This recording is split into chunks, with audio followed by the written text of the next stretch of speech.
جنات انسانی زندگیوں میں دخل اندازی کرتے ہیں اور یہ قرآن و سنت سے ثابت شدہ ہے۔ جنات کی شرارتوں اور ان کے مظالم کے حوالے سے بہت سے واقعات مشہور ہیں۔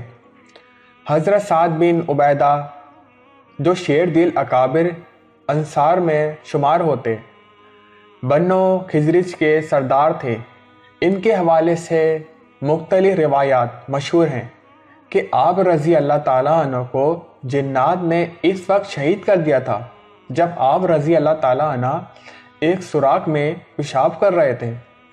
اس سوراخ میں جنات کا ٹھکانہ تھا۔ روایت میں آتا ہے کہ صحابہ رضی اللہ تعالیٰ عنہ نے اس سوراخ سے آواز سنی، ہم نے سعد کو قتل کر دیا۔ جنات نے اونچی آوازیں دی اور شعر پڑھے جن کا مضمون یہ تھا، ہم نے سعد بن عبیدہ کو قتل کر دیا، ہم نے 2 تیر پھینکے جو ان کے دل میں آر پار ہو گئے۔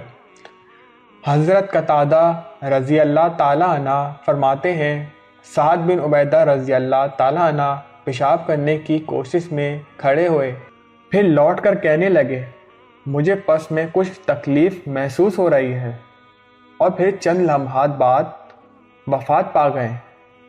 اس وقت جنات نے بآواز بلند کہا، خزرج کے سردار سعد بن عبیدہ کو ہم نے قتل کیا، انہیں دل پر 2 تیر مارے ہیں اور نشانہ ختم نہیں ہوا۔ بعض کتب میں ان واقعات کی صحت پر اعتراض اٹھائے گئے ہیں کہ ایسا کوئی واقعہ نہیں ہوا۔